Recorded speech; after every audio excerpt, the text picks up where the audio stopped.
Hello and welcome back to 5 Minute Education. Today we're going to be solving May June 2023 for physics, and this will be a two-parter video where I will solve from questions 1 through 5 in part 1 and questions 6 through 11 in part 2. So I hope you can stick around for both the parts, and without further ado, let's jump right to it. Okay, question number 1. An aircraft pulls a glider along a runway as shown in figure 1.1. So figure 1.2 shows the speed of the glider during the first 12 seconds of the motion. Uh, Number A, describe the motion of the glider in the first 12 seconds of the entire run, and that's shown in the graph. So firstly, in order for us to define or describe the motion, we need to identify what's going on. So for the first half, as we can see, as time increases, speed also increases, which means that the aircraft accelerates. At one point, the speed becomes flat. That doesn't mean that the aircraft is not moving. It means that as time goes on, the aircraft is maintaining a constant speed. So according to that, if we were to describe this motion, we would say um,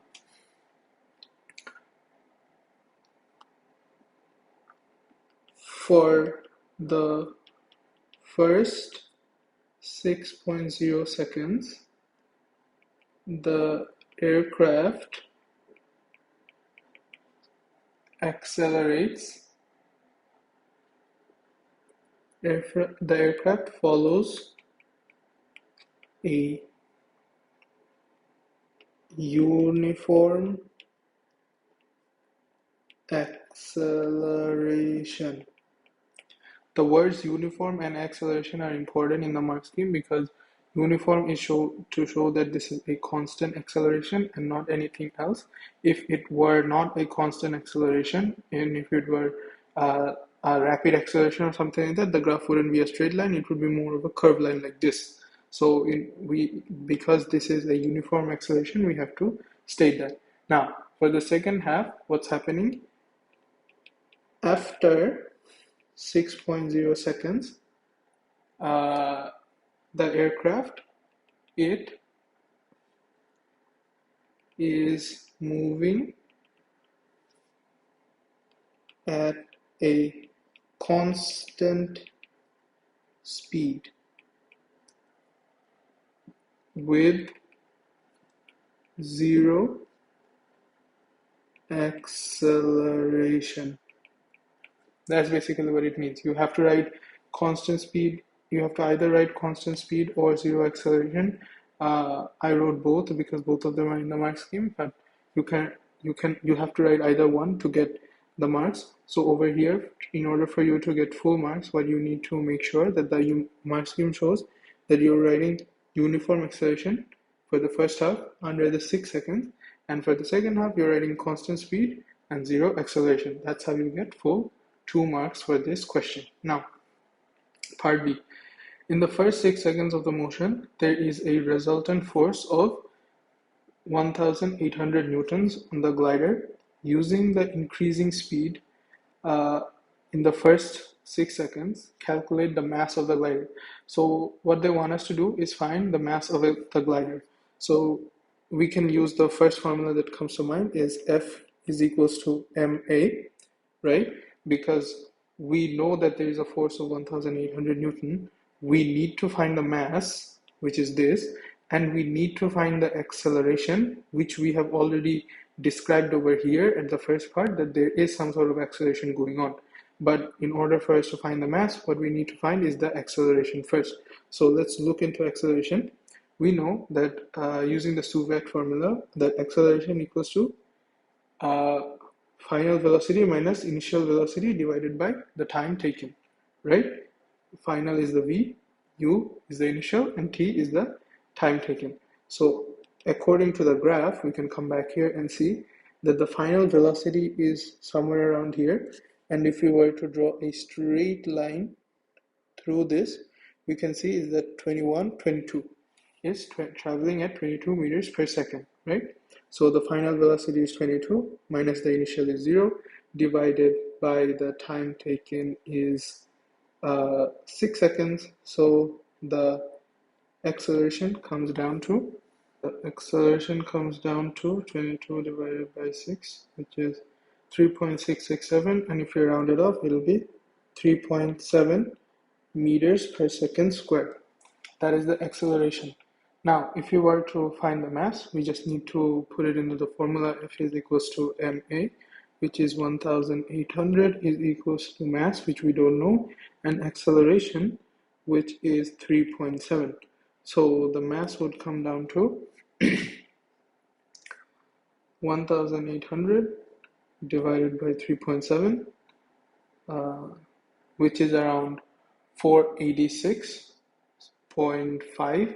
So which comes around 486.5, which can either be like totally rounded up to either 487 or 490. Either of it works, so doesn't matter. For the sake of the mark scheme, we will go with 490 kilograms as given. Okay, now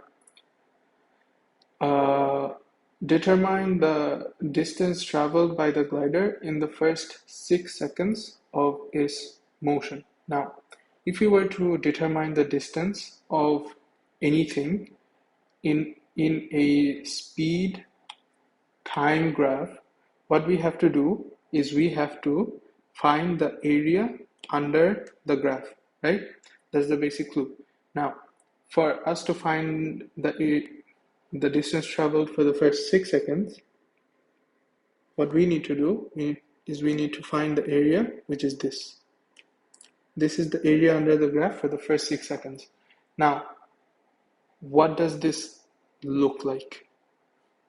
This shape for the first 6 seconds looks like a triangle. So we can just use normal formula of finding the area of a triangle to figure out what the distance traveled will be. Now, so let's come down here. So for distance, let's write d is equals to half into base into height, which is the formula of finding the area. So d is equals to half into the base is 6, which is 6 seconds over here, and the height is, as previously shown, 22. So over here, 22. If you multiply that, what you get is 0.5 into, which is 66. The distance is 66 meters. Now, the graph is already given in meters per second and time as seconds. If it were given in kilometers or something like that, we would have to do time conversion, but since it's not, we don't have to do anything. Okay, now let's move on to the fourth part of this, which is the glider has no engine and it stays in the air with the use of convection currents. Number one, state what is meant by a convection current. Now, here is a very straightforward question. State what is meant by a convection current. So without any getting into any of the other things discussed, let's just quickly describe what a convection current is. So the convection current is basically the circulation of a fluid, right? By fluid, we mean air, water, etc., right? So by the circulation of fluid, we mean this is basically how a convection current looks, right? Hot air rises up and cold air goes down. So that's basically how a convection current works. Now, we say that convection current is the circulation of a fluid, but that's not all. We have to write that the hot air expands and rises up, and the cold air falls down, the cold air falls down, right? Because the hot air expands and rises up and it pushes the cold air down. That's basically all there is, and you have to write the entire thing to get the 1 mark. Now, suggest how the convection current that supports the glider is formed. Now, what it's basically saying is that when the glider is moving uh, above the earth with the help of a plane, with the help of this plane, as the glider is moving above it, what it's saying is that the glider has no engine. So how is it moving and how is it still afloat? It's because of the convection currents, right? So what's happening is that there is hot air going up from the earth, and there is colder air that's coming down to the earth, and this circulation keeps forming, and this is what constantly keeps pushing the glider up. Now, what makes you think that there could be hot surfaces or hot air coming from the earth? It could basically be anything. It could be that there's heat rising from the chimneys of houses, and there could be heat rising from a dark patch in the sunlight. It could also be traveling above a town which usually does emit a lot of heat, or any sort of heat surfaces. Or it could also be that there is the sun, and the sun radiates heat, and that it heats up the surface, which pushes the air up, right? So what you can write here is that um, the sun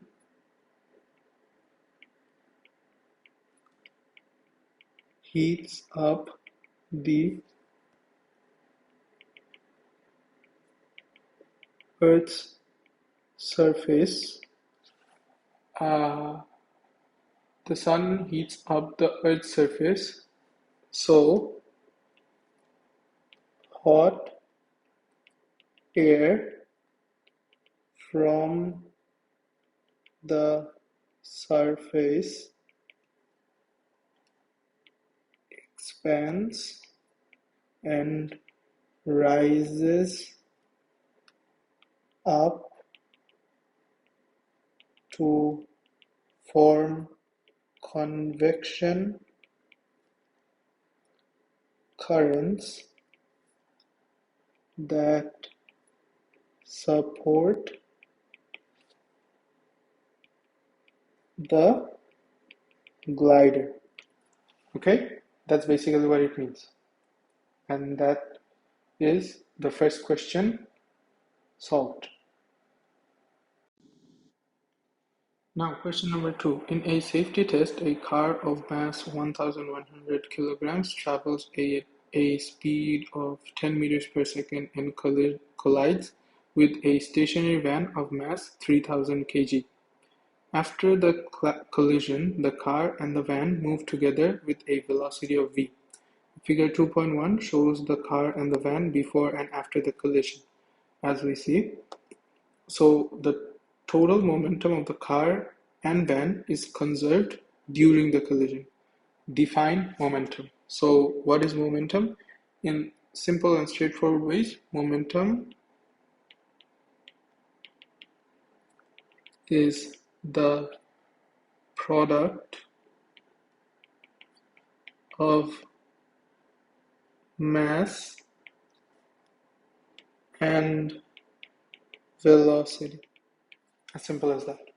Now, state the unit of momentum. So mass into velocity is basically kg meters per second. That's the unit. Or you can also write Newton seconds, because kg meters is basically newtons, right?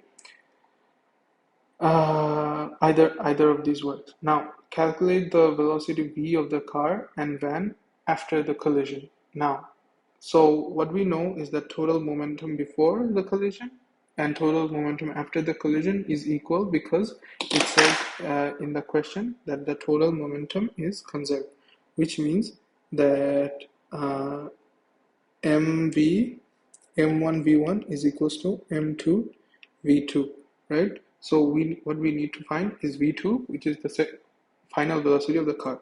So M1 is 1100 and V is 10 as shown over here, because this is the initial car that's moving. This is the only car that has momentum. M2 is going to be the total of this and this, because at the end these are no longer two separate bodies, these become one to full one complete body. So it's gonna be something like 1100 I'm sorry, 1100 plus 3000, which is 4100. So this will be the final mass, and since they're moving together, we'll have to just find V2. So V2 would basically be, this is equals to 1100 into 10 divided by 4100, which is 2.68 or 2.7 meters per second. So the answer will be 2.7. Now, calculate the total kinetic energy of the car and van after the collision, right? So what they want is the total kinetic energy of the car and van after the collision. So we know that the formula for finding KE, kinetic energy, is equals to half into m into v squared. Always remember, whenever they're asking for anything, always write down these equations, because if you equations give you the mark. Even if your calculation is wrong over here, out of 2 you're at least going to get 1 if you write the equation. If you don't write the equation, you won't even get 1. So now this comes down to half into, we know the total mass is 4100 into the velocity is 2.7 squared. So this becomes half into 100 into 2.7 squared, which is this 14944.5, 14944.5, which can roughly be like rounded off to 15100. That's it. Now, state the transfer of energy that occurs in the collision. Okay, so what's occurring in the collision? At first, we have kinetic energy, and and it's moving. So when finally it makes contact, what happens is the kinetic energy converts into heat energy due to collision, and also some internal energy stored by the van, right? So what we write here is that the I'm sorry, the kinetic energy becomes heat energy and internal energy of the van. That's it. And that's how you solve question number 2. Question number 3. Uh, Figure 3.1 shows a circuit containing 3 resistors, a 12-volt power supply, and an ammeter. Calculate the current in the 400 ohm resistor. So we know that for current, I is equals to V by R. And so if you want to find I, we'll have to just put in the current values, which is the volt is 12, and total resistance over here is 400 plus 200 plus 100, which is 700, because in a series circuit, the current remains the same through all the components, only the voltage changes. So this becomes 12 divided by 700, which is 0.017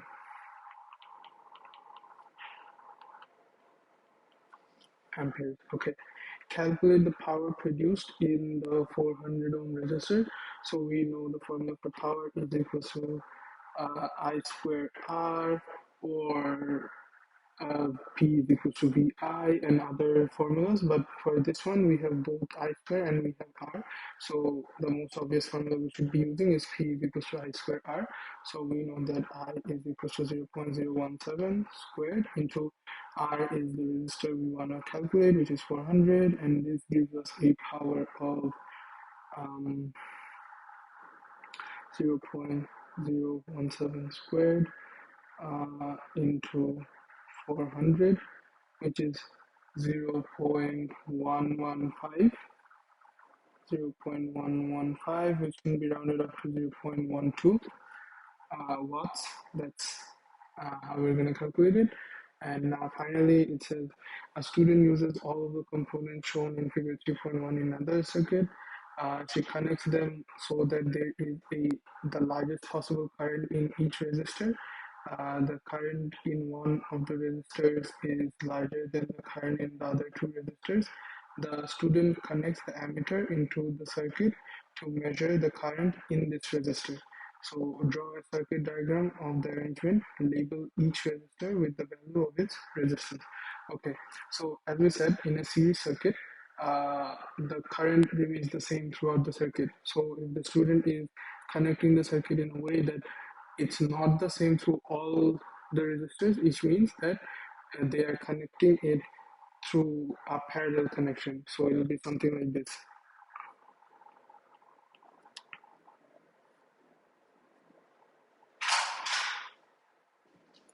So it's gonna be something like a parallel connection over here. This is a resistor, this is another resistor, and this is the third resistor. And this one, let's say, is 100 ohms. This one is 200 ohms, and this one is 400 ohms. And it's applying a 12-volt current, and the emitter is going to be at the largest one, which means the 100 ohm resistor, because through this there is going to be the largest current. So the emitter will be here connected in series. And that's how you solve question number 3. Number 4. A student pushes a drawing pin into a wooden board as shown in figure 4.1. The area of the pin in contact with the finger is 5 into 10 to the power minus 5 meters square. The student pushes downwards with a force of 26 newtons. The mass of the drawing pin is very small. Now, calculate the pressure exerted by the finger onto the drawing pin. So we know the formula P is equals to F by A, which means pressure is equals to force by area. So we can calculate it by using pressure is equals to force, which is a 26 Newton, divided by area, which is 5 into 10 to the power minus 5. And that gives us, let's see, 26 divided by 5 into 10 to the power minus 5, which gives us 520,000 pascals, and this is the pressure that is being provided by the drawing pin. Now, compare the force exerted by the finger on the drawing pin with the force exerted by the drawing pin on the wooden board. Now, when we're gonna compare it, we just have to say either it's bigger or smaller, and right now it is actually equal and same in size and same in direction, because the pressure that is being applied is the same. So the force that the person is exerting on the pin is the force that is being exerted on the wooden board. It's as simple as that. So we're gonna write they are equal in size and direction.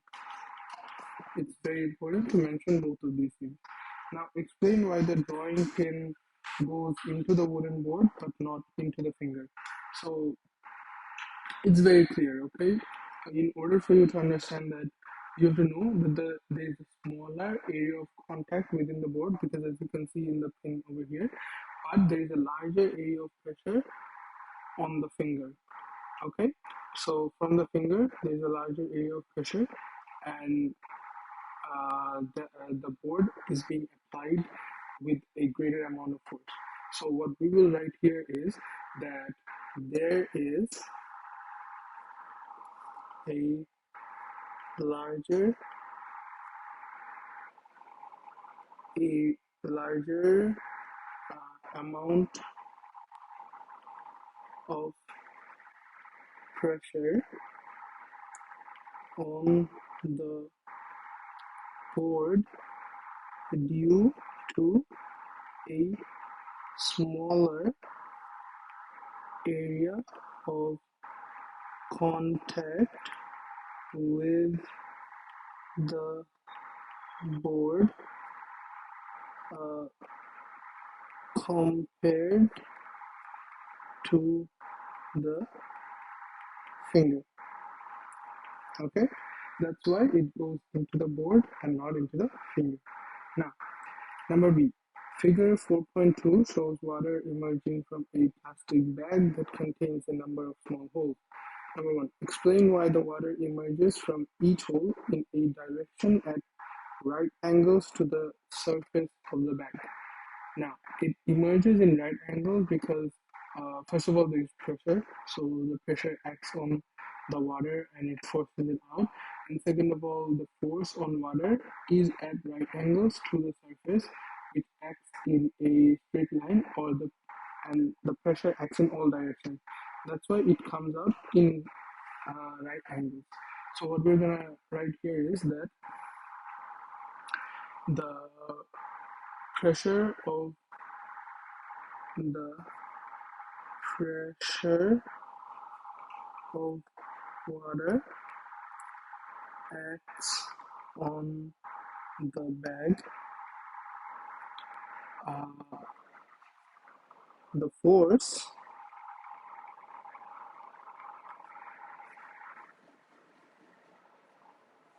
on water acts at right angles to the surface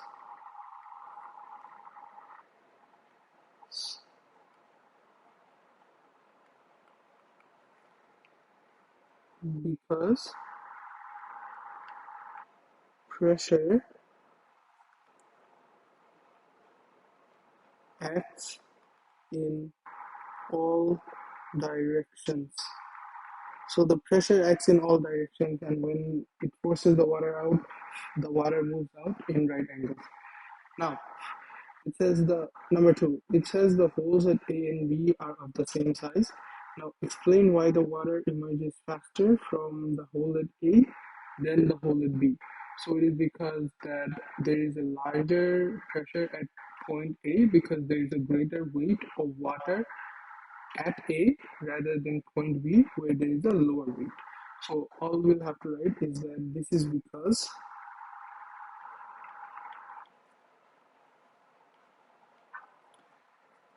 there is larger pressure at A because of greater weight at A compared to B. And that's it. That's how you solve number 4. Now, number 5 shows the particles or molecules in a sample of liquid water. Now, number 8. Explain using ideas about particles why liquids expand more than solids for the same temperature rise. So basically, as we know that in liquids, the force of attraction between particles is smaller. So as temperature rises, the molecules vibrate, and that's why they expand faster than compared to solids because solids have a higher molecular force attracting each particle. So we'll write it um, as temperature rises, the particles vibrate faster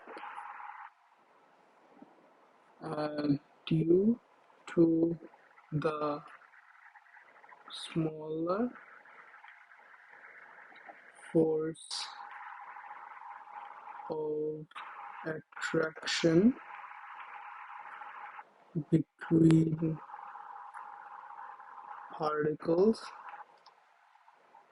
Um, they expand more than solids. That's it. Now, the boiling point of water is at 100 degrees Celsius. So state the boiling point of water on a Kelvin scale of the temperature. So basically, if you're converting anything from degrees to Kelvin, always know that it's just whatever the temperature is plus 273. So over here, we're going to add 100 plus 273, which gives us 373. Simple as that. Now, the temperature remains constant as water turns from liquid to gas at a boiling point.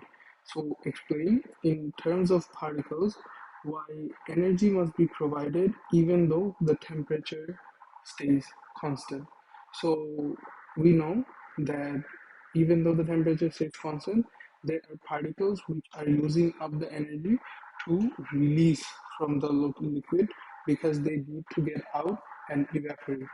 So if you don't provide a constant stream of energy, at one point the particles on the surface will have enough energy to boil over, but most of the other particles which are still in liquid form won't have enough energy to boil over. And that is why it stays same due to the evaporation effect. So what we're gonna write here is um, energy is needed to separate the particles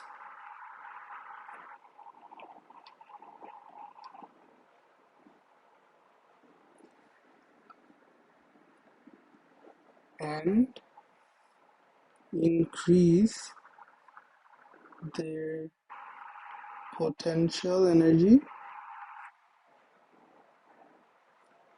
to overcome the intermolecular forces of attraction.